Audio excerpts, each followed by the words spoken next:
So here's the thing.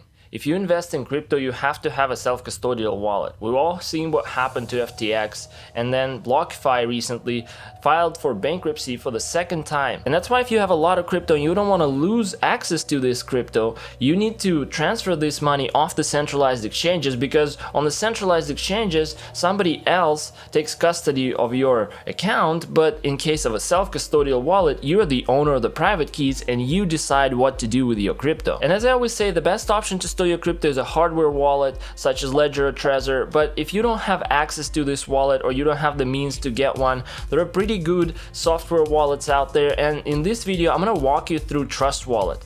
Trust Wallet is one of the best wallets out there in my opinion. It's available for Android and iOS, and recently they also added desktop Chrome extension, so you can also use it on your personal computer. So without further ado, let's get started with this walkthrough. Alright, so we're inside the Trust Wallet app, and the first thing that I wanted to talk about is the fact that Trust Wallet app is a multi-blockchain app, meaning that it supports multiple blockchains as well as multiple tokens on multiple blockchains. And if we go over here, which is add token menu, you can see that they have all kind of tokens here, from Bitcoin, Ethereum, XRP, Solana, Doge, Avalanche, Tron, Polygon, and a bunch of other. It has support for a lot of tokens and a lot of blockchains, so this is a really good wallet, and it also has support for multiple wallets at the same time. So if you go to settings, you can see that you can click on wallets, and you see main wallet 1, which is the only wallet that I created.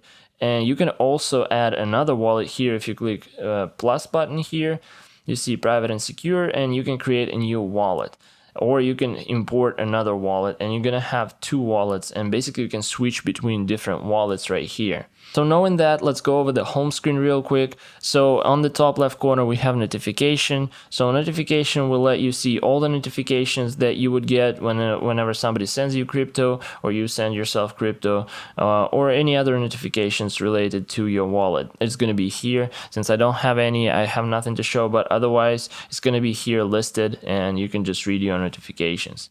Now in the middle we have our wallet balance, which is in the currency that you selected, and in my case it's in US dollar, but I don't have anything in this wallet because it's a tutorial wallet, so in this case it's shown 0. And then below that it has main wallet 1, which is the name of this wallet, and again you can switch it in the settings, and it's going to show the name for your wallet. On the top right corner you're going to have the add token button, and if you click on it, it's going to show you the list of all the tokens that this wallet supports. So you can scroll through this and find the coin that you need to add, or you can just simply type in here, like let's say Cardano, and I already added it, but you can toggle on and off, and if you toggle it on it's going to show up right here. But if you don't want to see it, you can just go back here and toggle it off, and it's going to be removed from the list. And also you have this plus icon. If you click on the plus icon, you can add any custom token that you want. You just need to know the address, and please here make sure you know the exact address so it's not a scam token address, so you don't get scammed. And the first thing you would do, you would select the network, so you're gonna search for the network that this token is on. They have support for a lot of networks right here, so you can find any network that you want and then paste the address, and normally it would pre-populate the name, symbol, and decimals right here, which you can adjust, and after you're done you can click done. Okay, and if we go back, we have the same button that does the same function right over here. Add tokens will take you to the same screen exactly.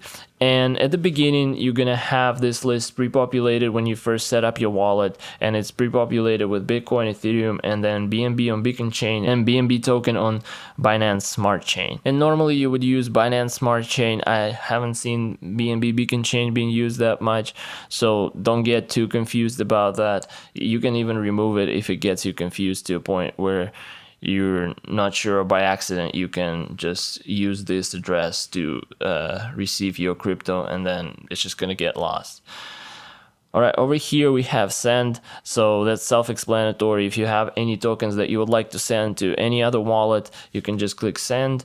And if you have any crypto in your wallet, which I don't, that's why it's empty, but otherwise it would have a list of tokens that you have available in this wallet that you can select and send your crypto to any other wallet address. Or you can also do search. Over here you have receive, so it takes you to the list of tokens that you can select. Let's say if I want to receive Ethereum to this address, I'm just going to click Ethereum, and it's going to give you the QR code that you can scan if you need to send it from any other phone, and also the address. And it also lets you know that you can send only Ethereum to this address. So this is ERC20 address.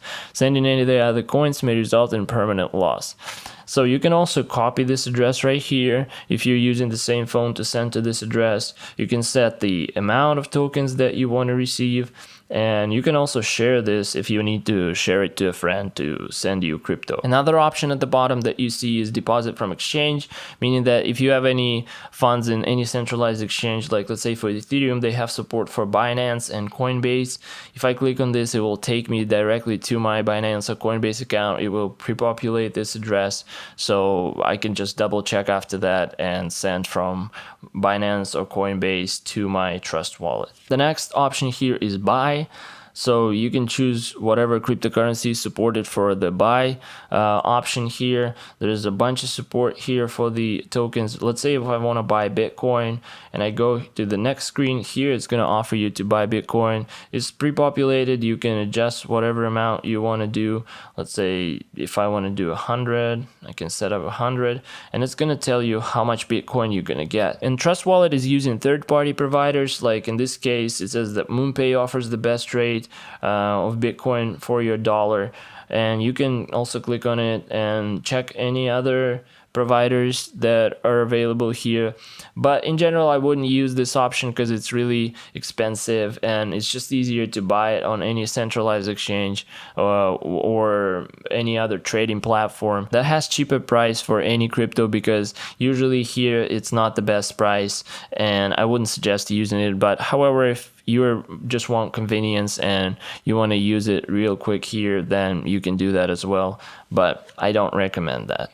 You can also click on USD and choose any other currency that is available here on the list. There is a bunch of currencies, so you can select your preferred currency. Now next we have the swap option. So if we click on swap, over here we can swap one crypto for the other. Like in this case we have Ethereum and Uniswap token, which is on ERC20 blockchain. It tells you the blockchain right here, or you can do the other way around. And if I click on it, you can also find a bunch of other tokens that you can use to swap. So below that we have two tabs. We have tokens and NFTs. If we click on NFTs, there's going to show you the list of all your NFTs that you hold on this wallet. Since I don't have any, it's not showing anything, but you can click receive and also receive your NFTs on any of these blockchains that are available here. Now if you want to receive an NFT, let me show you how you can do it. You can just click receive, you can click Ethereum, and this is going to be your Ethereum address for your NFTs,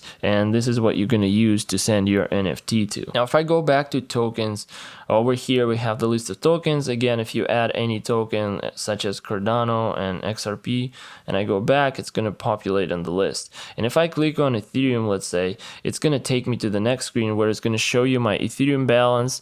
It's also going to offer me to send, receive, and swap. Just like on the previous screen, it will show me what's the current market price. This gets pulled up from CoinMarketCap and gets updated about 5 to 10 minutes, every 5 to 10 minutes. And then you also have the option to buy it. It's going to take you to the same screen to buy Ethereum with third-party providers. Now if we tap on this icon in the top right corner, it's going to show you all the info about your token. It's going to show you the price of Ethereum compared to the currency that you've selected for 1 hour, 1 day, 1 week, 1 month, 1 year, and all the time. So you can see the chart right here. You you can also set up price alerts. That way you get notifications in those notification sections that you can see any significant price movements. It's going to show you a little bit of description, then the website, the blockchain explorer, so you can go and check out the blockchain explorer. It's also going to show you an info about the market cap, the 24-hour volumes, the circulating supply,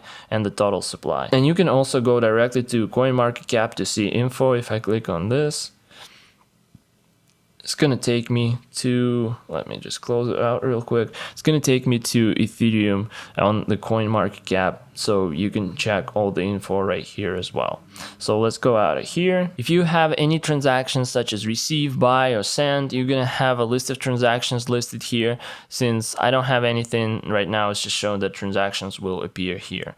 Okay, if I go back, we're back on the home screen. Another thing that I wanted to mention before I move on to the next section is that it's important to understand that this is a multi-chain wallet. So that means that I can have the same coin on different blockchains, and whenever you send it, it's important to understand which blockchain you're sending it to. That way your funds don't get lost. So let me give you an example. Let's say if I go and I want to add some USDC coin.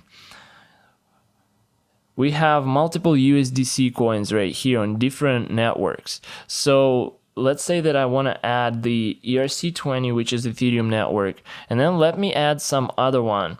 So since ERC20 and let's say Avalanche and Polygon, they're all EVM networks, so they're all going to have the same address, so you're not going to lose it in this case.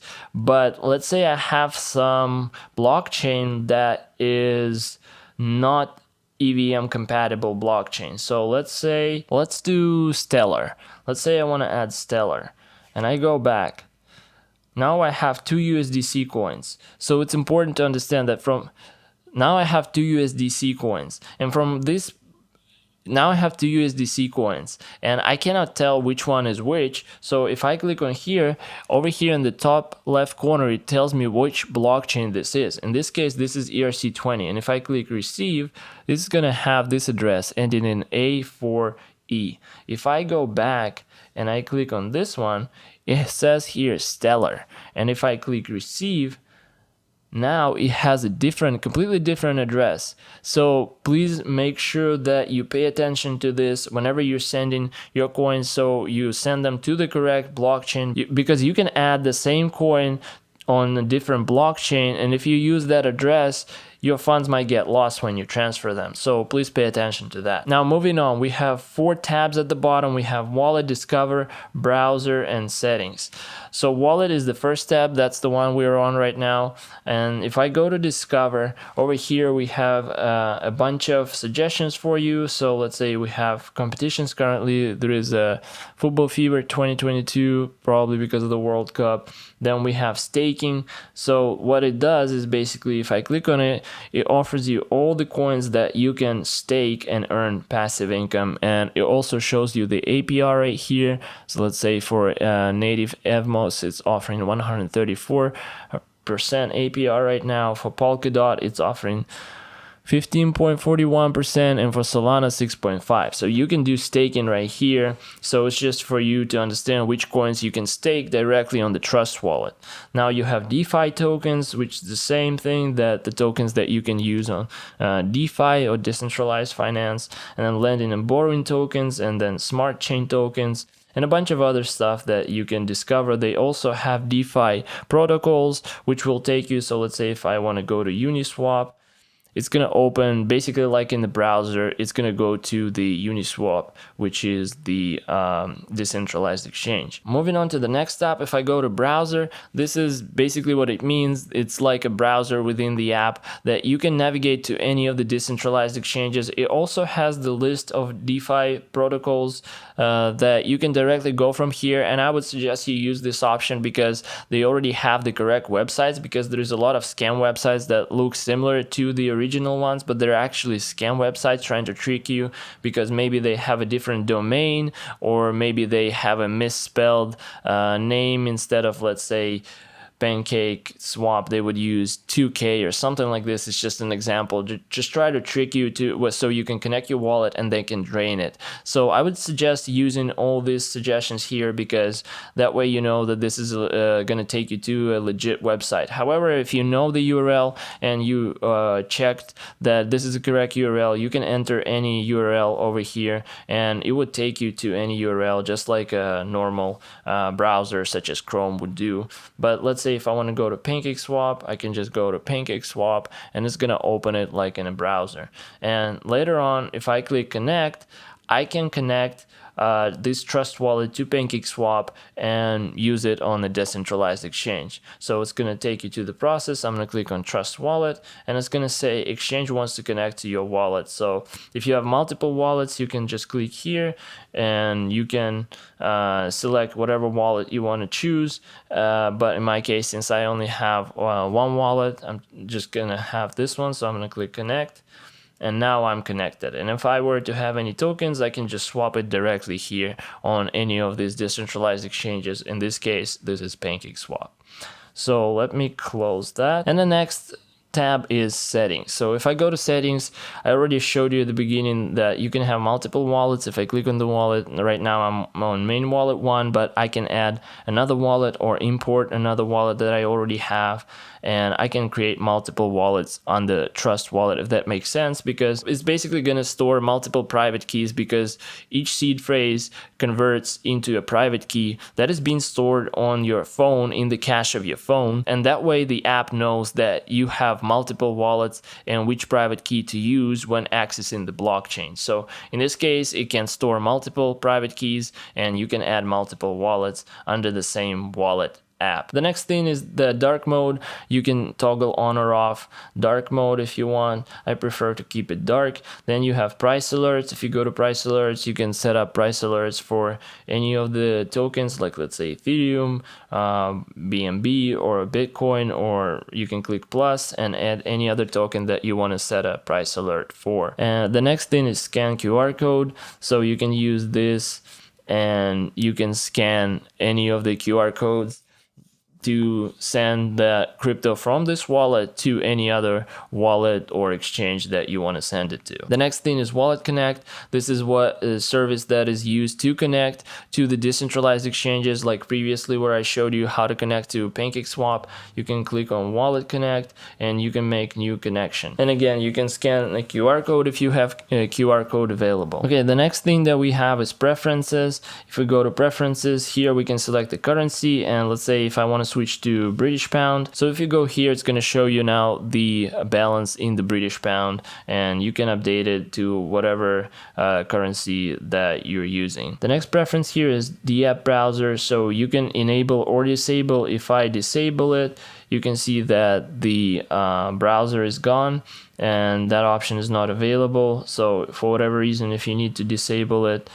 you can do that, but let me enable it back. Okay, the next thing that is connect the app automatically. I'm not 100% sure what it does, because usually you would have to connect to any D apps anyway. When I untoggled it, I didn't see any difference, so I'm not 100% sure. If you know what it's for, you can leave the comment down below, but other than that, I didn't see any difference and I don't really use this toggle whatsoever. The next option is clear browser cache. So since this browser is basically acts like any browser, and for some reason sometimes you might see glitches because there is some cache that is being stored on your app, you can just clear browser cache and that should fix the issue. Now going back, you have node settings. Over here you can select any network, and let's say Cardano. If I have this toggle on, I can do auto node selection. This is the node that it's going to use to verify your transaction on the blockchain. Or if you don't want to use this, you can just unselect it and select it manually. Let's say if I want to use this node or this node, but I usually keep it on auto mode and it doesn't really matter that much for me. And I don't think you should use this option to begin with. It's more of an advanced thing that you probably won't even need to use. Going back, next thing is security, and let me go and put my fingerprint. So yeah, I suggest for your Trust Wallet, because if for whatever reason you lose your phone or your phone gets stolen, you always use the passcode and biometric, or passcode at least. Have the passcode on, and auto lock, I set it immediate, but you can set it up for if away for 1 minute, 5 minutes, 1 hour, and 5 hours. I don't suggest using any of these hours, maybe 1 minute or 5 minute max, or I usually use immediate, so you can do the same. That way auto locks every time you're out of the app. Here you can select the lock method, so passcode, passcode, and biometric. You can use biometric, that's totally fine, or you can just use passcode, but it's just a waste of time entering the passcode all the time. And now the next option is ask authentication for transaction signing. What that means is that every time you perform any transaction, you're basically going to have to enter your passcode or do the fingerprint, and I suggest you do that just in case if you do something by accident, you still have to confirm the transaction and you can cancel it from there as well. The next thing is we have push notifications. So you want to allow push notifications because you want to get notifications whenever you receive crypto or any other notifications that you want to get. Maybe you want to get alerts on prices as well.